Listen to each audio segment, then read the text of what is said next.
అదేంటండి అలా కూర్చున్నారు? ఏమిటి ఆలోచిస్తున్నారు? ఏం లేదు సావిత్రి, ఈ రోజు విజయ్ మళ్ళీ కనిపించాడు. మొన్న పెద్ద మనుషులను పిలువబడే నేరాలతో సంబంధం ఉన్న వ్యక్తుల హోటల్ ఓపెనింగ్ రోజున కనిపించాడని చెప్పానా? ఈ రోజు మళ్ళీ ఒక నేరం జరిగిన చోటున కనిపించాడు. అతనికి ఆ నేరంతో పూర్తిగా సంబంధం లేకపోయినా కాస్తో కూస్తూ ఉంటుందని నా అభిప్రాయం. అంటే విజయ్ మనకి విడుదలైన రోజు చెప్పినట్టుగానే? అవును. చట్టం మీద కోపంతోనూ సమాజం మీద కక్షతోనూ ఈ తప్పుడు దారిలోకి అతను ఎంత దూరమైనా వెళ్ళిపోవచ్చు. చూడండి, ప్రతి మనిషి అతని పొరపాటు ఏదో రోజు తెలుసుకుంటాడు. విజయ్ కూడా అలాగే ఏదో రోజు తన పొరపాటును తెలుసుకునేటప్పటికీ సరిదిద్దుకునే అవకాశం ఉండదేమో అనిపిస్తోంది. బాబ్జీ. అరే విజయ్, నువ్వా? అవునరా. ఎరా బాబ్జీ, ఇప్పుడు ఎలా ఉన్నావు? ఏం చేస్తున్నావు? మీ వాళ్ళంతా? అమ్మ ఏనాడో చచ్చిపోయింది, నాన్న బతికున్నా చచ్చినట్టే లెక్క. ఇక లత చచ్చిపోలేదురా, బతికే ఉంది. పద చూద్దు గాని పద.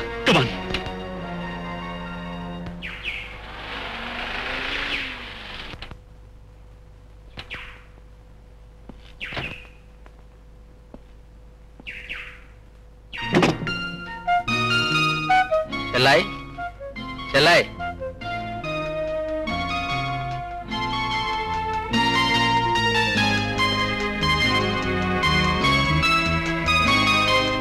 లత, లత.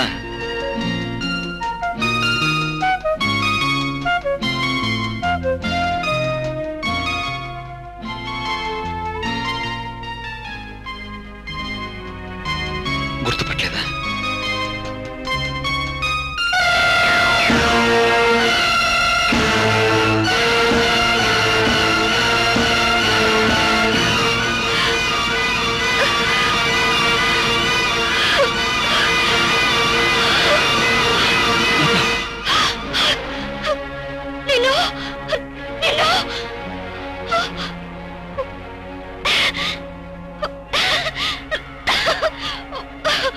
వచ్చావా? నీకోసం ఎంతసేపటి నుంచి ఎదురు చూస్తున్నానో తెలుసా? మరి మనిద్దరం సినిమాకి వెళ్ళటానికి టికెట్స్ కూడా తెచ్చాను, పెడదామా? రావా? నువ్వు రావులే. నన్ను ప్రేమిస్తున్నానని, పెళ్లి చేసుకుంటానని నా నుదుటిని బొట్టు పెట్టి నా వేలు కుంగురం తొడిగి నన్ను మోసం చేశావు కదూ? నన్ను మోసం చేశావు. అవును అవును, నువ్వు మోసగాడివి, పంచకొడివి. నా కర్మ ఇలా కాలటానికి కారణం నువ్వు కదా. నా బ్రతుకిలా మారటానికి కారణం నువ్వు కదా. చేసుకో, ఇంకా నన్ను ఎంత నాశనం చేస్తావో చేసుకో. నా పీక నొక్కేసి నా ప్రాణాలు తీసేసి నీ ఇష్టం వచ్చినట్టు నవ్వుకో. నీ ఇష్టం వచ్చినట్టు నవ్వుకో.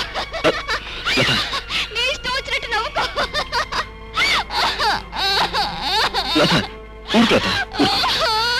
ప్లీజ్ ఊరుకో లత, ఊరుకో లత.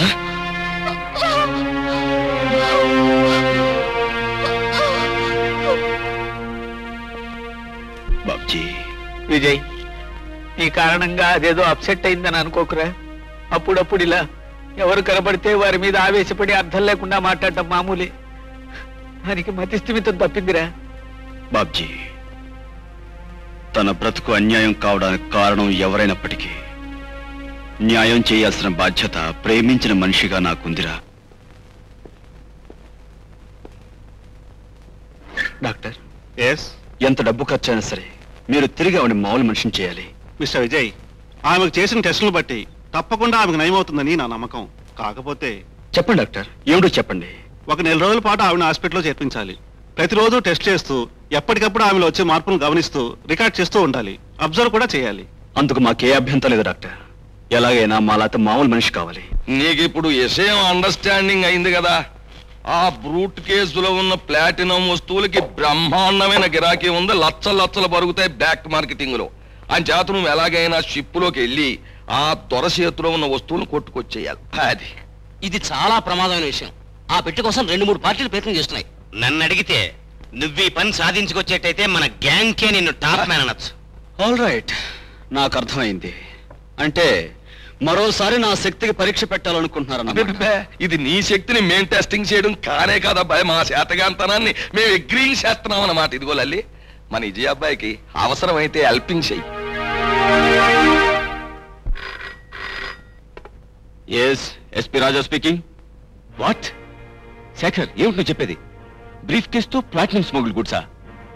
ఐసీ. ఎక్కడి నుంచి? ఆల్ రైట్, నేను ఇప్పుడే బయలుదేరి వెళ్తాను. Thank you for the information. Come on, hurry up.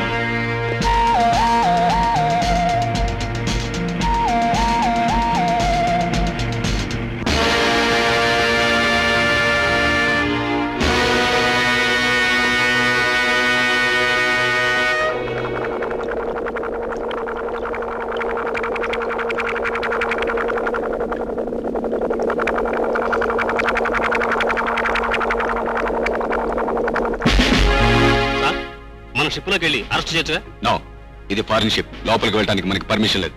మీరంతా మీ పొజిషన్స్ లో అలర్ట్ గా ఉండండి. Okay sir.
మర్యాదగా కారు దిగు.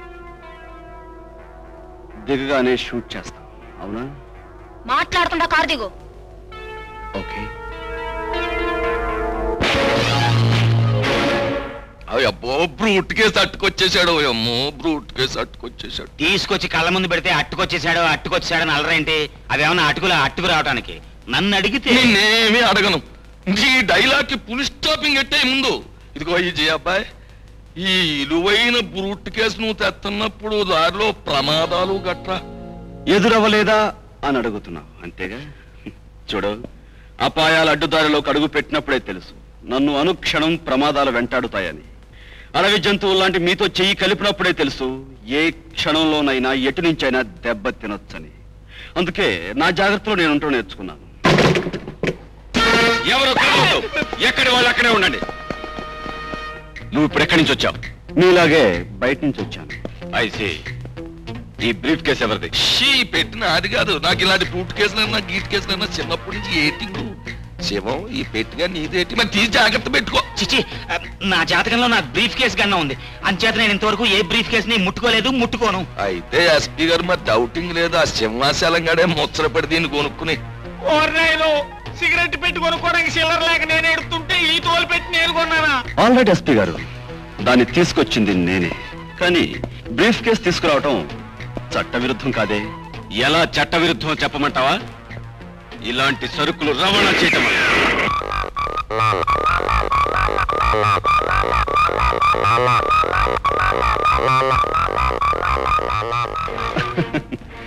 కాలక్షేపానికి నేను కప్పలు తెచ్చుకుంటే వాటి కోసం ఇన్ని తిప్పలు పడ్డ మీ చట్టాన్ని చూస్తుంటే జాలేస్తోంది, నవ్వొస్తుంది. ఆల్ రైట్ మిస్టర్ విజయ్, తెలివిగా చట్టాన్ని ఒకసారి మోసం చేయగలవు, 2 సార్లు మోసం చేయగలవు. But you can't deceive for all the times. దోషి ఏదో ఒక రోజున తప్పకుండా పట్టుబడి తీరతాడు. Mind it.